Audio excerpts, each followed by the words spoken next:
Hey, church family and friends. I want to thank you so much for listening to our Wednesday weekly devotional. I really appreciate you doing this. The goal of doing these kinds of things is that we can learn how to read and apply scripture to our life. You'll need to watch these videos because you understand how to do that on your own. And so today we're going to continue on in the book of Proverbs. And today we're going to be looking at Proverbs chapter 6, and we're going to talk about what ants and enemies teach us about seeing. I hope that you'll appreciate a couple of different things about this particular proverb. The first one being that the Proverbs 6, verse 6 and following, we're going to be looking at that. It deals with kind of looking at the world around us. And then the next section is what we would call a numerical proverb. And so it lists a number of things. And yeah, it's just a list, but there's something deeper we can draw from looking at how those things relate to each other. And so that's where we're going today. Let's go ahead now and look at chapter 6 in Proverbs. Take a lesson from the ants. Take a lesson from the ants. That's what Proverbs chapter 6, verse 6 starts out with. Go to the ant. Look, take a lesson from the ants, you lazy bones. Consider its ways. Learn from their ways and be wise. Now, when's the last time you actually did that? It was a long time ago for me when I sat down and watched ants. I mean, watched them, like not like, okay, where are these ants coming from? Let me kill them and move on. Like actually just watched ants. Because here's what's wild about this text. Proverbs, this proverb, the author of this proverb is doing science, like actual scientific observation. He's saying, look at creation, pay attention to the world that God made, and that there's hidden wisdom in that world. So what do we learn here?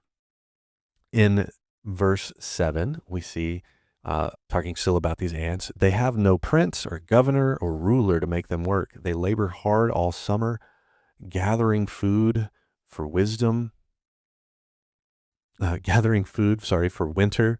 But you lazy bones, how long will you sleep? When will you wake up? So these ants show us something by their own behavior. The created world is teaching us about the unseen world.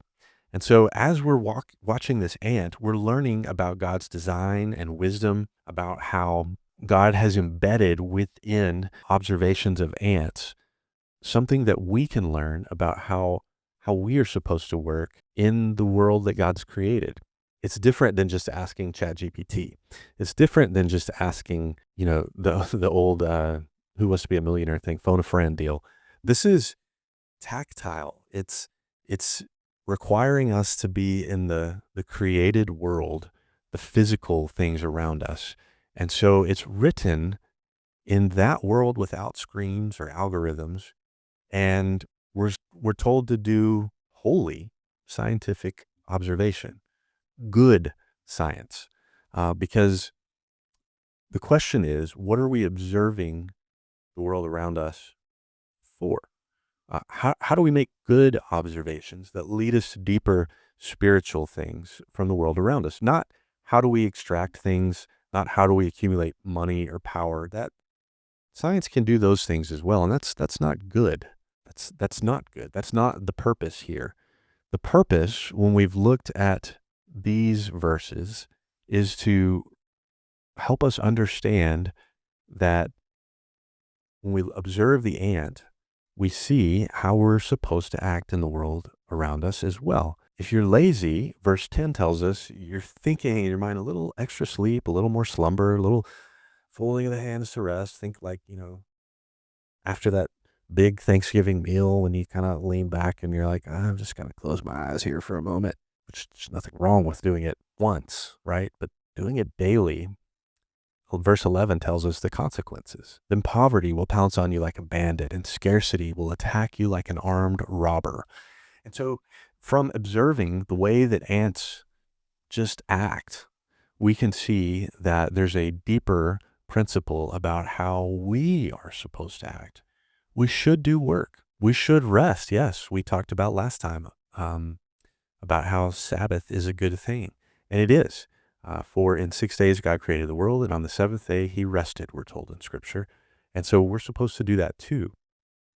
But on those other days, we should be like the ant. We should be doing things. We should be looking at the long-term view. Another thing we talked about last week in Proverbs chapter 5. And so we're watching to gain wisdom. Now, there's another way that we can see things too. The writer of Proverbs here gives us observations. He says in verse 16, there are 6 things the Lord hates. No, 7 things He detests. And so now we get a list.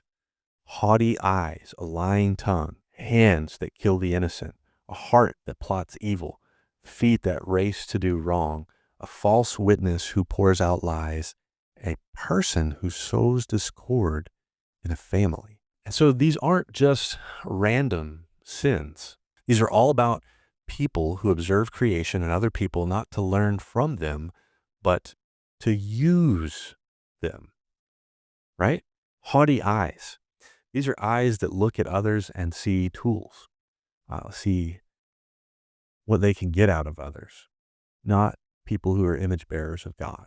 Hands that shed innocent blood. These are hands that have calculated, how can I profit from someone else's suffering? Heart that plots evil, verse 18 there. That's someone who does the research. They run the numbers, they make the spreadsheet. They figured out how to exploit something, exploit people. And this last person, the one who sows discord in family, this is a person who's studied human nature and they know what they're doing. They're dividing people for a reason to advance themselves. And so this observation is twisted. So here's the question that Proverbs 6 is asking us. When you observe the world around you, when you study creation, when you watch people and gather information, when you research things, what's the reason that you're doing this? Because you can look at the ant, you can learn about preparation, community, and diligence, or you can look at the ant and you can think, how can I build an empire where I have millions of workers serving my purposes, right? You can study human behavior and you can become more compassionate and more understanding and more helpful. Like you might read biographies about people you want to be like in those good ways. Or you can study human behavior, maybe read biographies about people who manipulate, sell, and control. Both require observation. It's the same method, but a different heart. And God, according to Proverbs chapter 6, doesn't just notice the difference. He hates one of those approaches. Not dislikes, not disapproves, but hates. Proverbs 6:16 tells us there are 6 things the Lord hates, 7 things He detests. Because one way of seeing creation honors God as creator, and the other, it tries to replace Him. It tries to take matters into our own hands. And this matters now in the 21st century more than ever, because we live in a world where scientific observation has become industrial. Algorithms are engineered to watch everything and manipulate what we do. Companies study human psychology not to help us flourish, but to keep our eyes focused on what they're selling us. And so scientific observation can be good, beautiful, God-given, or it can be weaponized. And you can use data to understand how people learn best so you can teach them even more effectively. Or you can use that same data to understand what makes people angry so that you can monetize their rage, right? And you can see in creation these patterns that would encourage us to wonder, to worship, and develop our wisdom, or we can observe patterns in creation that will lead us to profits and power and sowing discord. So the ant in Proverbs isn't just teaching us about hard work. It is teaching us about hard work, but it's teaching us about more than that. It's a way of being in the world where creation isn't just a resource to be extracted, but it's a revelation to be received. We talk about that theologically when we call it natural revelation. Romans chapter 1 talks about this, in that we look at the world around us, and everyone who looks at that world around us should understand there is a God. Then we have special revelation that comes from Scripture that tells us more about who that God is and who Jesus is and how to be in right relationship with God. So looking at that natural revelation of the creation around us, what does it mean? What do we do with it? We have a choice. Are we going to look with Proverbs 6:6 and observe and listen to instruction? Or are we going to look like what's described in 6:16? Our eyes that are focused on what God hates. Will we observe order to learn wisdom, or are we going to do this in order to aggregate power? Because the spiritual world isn't somewhere else. It's not like off in the distance up there somewhere. Um, the book of Daniel tells us, and this tells us as well, that the physical world we live in is governed by and connected to that spiritual realm around us. It's right here. It's in plain sight. The ant is a sermon. Harvesting hay is a parable. The rhythm of seasons, the way that light falls through leaves, the complexity of cells and atoms. They're not just interesting facts. They're invitations to see, to really, really see, not just with our eyes, but with our hearts. Some scientists have called this sort of observation intelligent design.